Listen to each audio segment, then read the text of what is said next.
Jadi kita nak sembah Tuhan, kalau tak tahu cara nak sembah, agak juga. Jadi nak bagi tahu tauhid pun penting, fiqh pun penting. Dia selalu ni tuan-tuan, yang selalu yang saya nampak lah, orang yang solat ni, saya agak tak ada sangat sebab saya nak sebut, saya kata keras hati. Kopiah yang dipakai tu, setelah ni anggaplah kopiah selepas nak berdoa orang ni, minta maaf dia, nak buka rasa sayang, nak ikat balik dengan banyak yang okay. Jadi bukan apa, memang banyak. Lagi dari tuan-tuan nak bagi tahu, orang di kadang-kadang dia solat dia tutup tadi. Saya agak betul lah, nanti tak salah informasi. Ada orang pakai serban pun macam ni juga. Saya minta maaf tuan-tuan, saya selalu suka bawa cerita lah. Ada suatu hari saya pergi ceramah. Saya ceramah, dia ceramah dekat belakang. Saya ceramah kat depan, dia ceramah kat belakang. Lalu bila saya dekatkan mic macam ni, lagi kuat suara dia kat belakang. Maksud kita tengah buat taswirah ringkas juga dekat belakang lah. Sementara saya tengah mengajar di hadapan. Memang dia terkenal dengan bercakap dekat belakang. Bila saya dah muka masal sikit, AJP semua menang belakang. Sebab saya ni sensitif sikit. Tapi bila dah terlampau-lampau lah kan. Jadi kalau awak nak cakap, penting sangat saya keluar lah. Itu konsep saya tak pernah nak cakap kat luar. Tapi dia bercakap kat belakang. Dia macam seolah-olah dia nak bagi taswirah kat belakang. Okay? Banyak kali dia buat macam tu. Jadi apa yang saya buat, itu bukan cerita dia. Dia semayang sebelah saya. Dia tak ada gangguan. Dia tak pernah semayang sebelah saya. Jadi dia semayang sebelah saya tunjuk ke tuan-tuan masuk dekat masjid ni, saya ingat dia semayang kat situ dan saya di situ. Saya ingat lagi konsep dia. Jadi saya semayang sunat. Niat tak nak tengok, tak nak cakap kesalahan orang. Tapi Allah tunjukkan, dia solat dalam keadaan dia pakai serban, dia solat, dia tutup dahi. Dahi dia terbuka sikit macam ni lah, sikit je. Tapi dia bukan letak atas dahi, dia letak atas serban ataupun atas kopiah dia. Tak boleh, tak sah. Sembahyang dahi bukan kopiah. Kena hati-hati tuan-tuan. Ini perkara ni banyak kita tengok dekat luar-luar. Kalau kita pergi semayang jemaah kat sini, semayang doaan, kita nampak ramai orang solat. Saya dalam soal fiqh ni tuan-tuan, kalau kita nak sebut banyak kesalahan-kesalahan yang dibuat oleh orang. Tetapi saya cakap benda ni sepatutnya tak berlaku. Yang saya cakap sekarang ni sepatutnya tak berlaku dan tak ramai orang buat. Sebab anggota sujud kita faham semua boleh berlaku kecuali dahi. Itu paling simple saja sebenarnya. Paling simple, itulah paling asas dia punya dalam fiqh. Jadi tuan-tuan, benda yang paling asas sebelum tuan-tuan nak meninggal dunia, termasuk saya, untuk kita selesaikan di dalam fiqh adalah disebut sebagai syarat siti masail. Menyebutkan wajib kita mempelajari sekadar untuk mengetahui perkara-perkara yang menjadi syarat sah batal ibadahnya, yang terdiri daripada suci, solat, puasa, zakat dan haji. Dan selebihnya itu adalah fardu kifayah.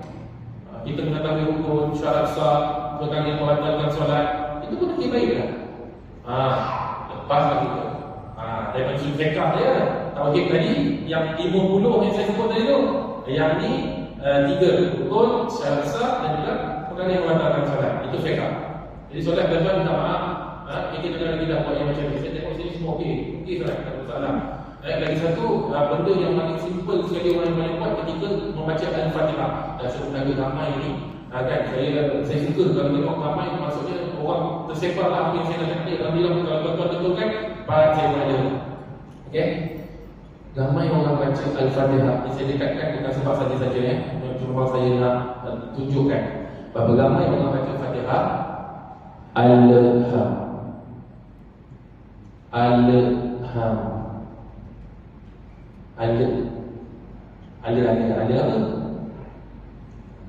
Ada apa?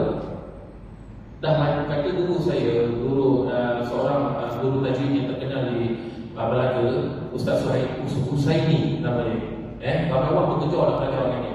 Tapi kami diberi peluang ketika masa di pondok, beliau datang ke pondok kami. Orang nak belajar dengan dia, orang boleh kat dia, tapi pasalkan dia bekerja dengan tok guru saya, dia datang ke pondok kami, jadi satu keistimewaan lah, alhamdulillah.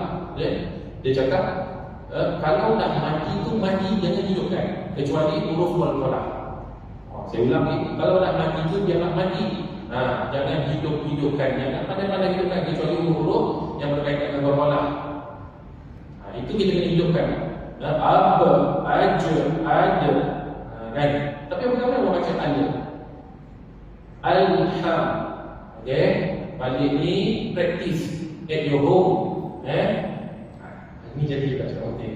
Tadi dah cakap penting bila awal tadi tak ada rapat. Practice at your home. Alham. Alham. Alham. Alham. Alham. Susah tuan saya naik kereta. Alham. Alham. Alham. Alham. Dulu saya baca Alham. Alham apa sedap sangat. Jadi kita tak dengar. Sebenarnya kalau kita dengar pun awal baca dia tak ada sedikit, tak dengar pun dia sebut Alham. Tapi dia sebut secara sikit dia sebut Alham. Tapi saya sebut tu sebab saya sebut perlahan Alham. Jadi nampaklah. Tapi katanya orang kalau dah baca kita tak nampak dia sebut Alham. Tapi kalau orang yang ada tajwid tu sensitif dia. Saya tak ada orang tajwid pun, tapi itu paling banyak sekali sebab kita menambah kita menambah-nambahkan huruf dalam Al-Quran boleh membatalkan Al-Fatihah. Sekiranya tidak diulang maka batal solat tersebut. Solat tak terus batal. Solat bacaan Al-Fatihah itu hanya perlu diulang saja. Kalau tak ulang batal solat. Okay, tuan-tuan, itu fiqh. Yang ketiga yang terakhir.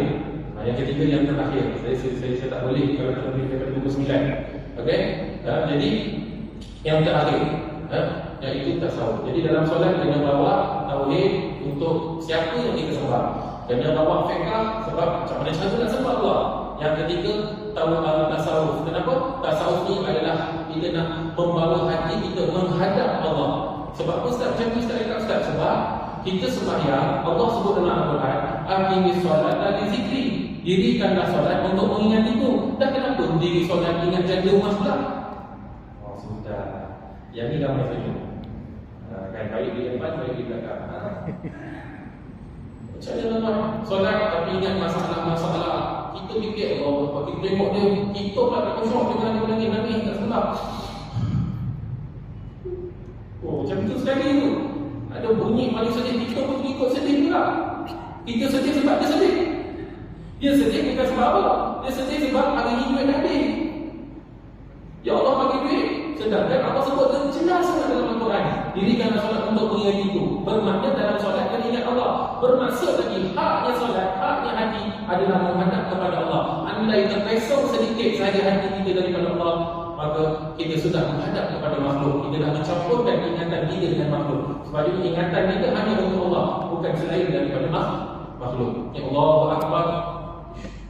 Kunci ketiga dalam kita cakap tak satu lah. Kunci ketiga tu nak kita motor. Kalau kita macam ni orang curi, motor kerupuk pun orang curi. Dia bilang motor tu dia arwah Bilal pula cerita dia. Tadi cerita bukan tadi cerita. Arwah Bilal tu dia elok di lepas mayang nak pergi, motor tu dia curi. Untung tak motor baru, motor kerupuk tu dia curi juga. Allah Akbar. Jadi dalam solat tak tenang tu. Saya pernah berbagi cerita-cerita saya lah. Tak nak cakap arwah Bilal terbaik dengan saya. Saya dah cerita diri saya. iPhone saya tertinggal dalam kereta. Tapi sekarang saya tak payah lihat kereta saya. iPhone saya tertinggal dalam kereta. Saya punya solat sunat tu kalah bas express. Dalam solat Allah Akbar, saya kurang je kan. Baca-baca tapi ada rasa kurang. Jadi saya semayang tu daripada awal sampai ke sudah sampai ke salam, saya dah tak fikir apa lah. Saya fikir iPhone aku, ya Allah, dapat ni memang susah. Kalau iPhone ni kan Allah, iPhone, Assalamualaikum, iPhone, semua fikir iPhone, masuk kereta terus, Alhamdulillah iPhone tak hilang. Rupa-rupanya kawan saya cakap kalau iPhone hilang tak ada masalah, boleh tulis dengan ID. Dan kita ni bodoh ID. Mana kita tahu benda itu? Ya tak? Saya pun kalau tak semayang tenang lah sebab tahu benda macam tu. Tapi fikir. Sepatutnya bukan macam tu cara kita solat. Okey, ini yang terakhir, confirm. Saya cakap terang, selalunya orang dalam solat dia akan fikir. Paling senang dia akan fikir masalah dia. Hari tu dia punya masalah tu, kalau dia ada masalah sampai terbawa-bawa dalam solat. Tuan-tuan, masalah kita memang kita nampak besar. Tapi dalam solat kalau kita fikir juga masalah kita, apakah masalah kita itu lebih besar daripada Allah? Itu soalan tu. Sepatutnya sekarang ni siapa yang bagi masalah? Allah. Siapa yang boleh selesaikan masalah? Allah. Kenapa kita boleh ingat lagi masalah kita dalam solat? Tapi ustaz susah macam tu ustaz. Sebab tu selalu saya pesan, benda tu kena belajar tasawuf secara asas. Kemudian carilah guru murabbi, carilah guru mursyid untuk bagaimana kita nak menghadapkan hati kita kepada Allah. Saya pun belum settle lagi tuan-tuan. Ini saya cuma cakap berdasarkan teori saja. Tapi saya nak ajak satu orang ramai. Carilah guru yang boleh diharap, sebab ada juga guru yang tak boleh diharap. Termasuk guru yang boleh diharap ni guru mursyid kan. Cari guru mursyid yang betul-betul. Jangan cari guru mursyid yang tak sah sanad dia, lama jadi gilising. Ini pun satu masalah kalau nak cerita dalam tasawuf panjang. Sebenarnya saya bawa buku tasawuf, tapi nak cerita tasawuf ni kat ujung. Tak beritahu kat tuan-tuan, ada juga kawan saya kena gilising. Sebab apa? Sebab dia tak dia guru. Satu, bila berguru pula dapat guru yang tak sah sanad. Dia beramal, tak kena benda, tak kena cara, terus gilising. Dah cari Tuhan, lepas tu dia mengepek-ngepek dalam Facebook dan sebagainya.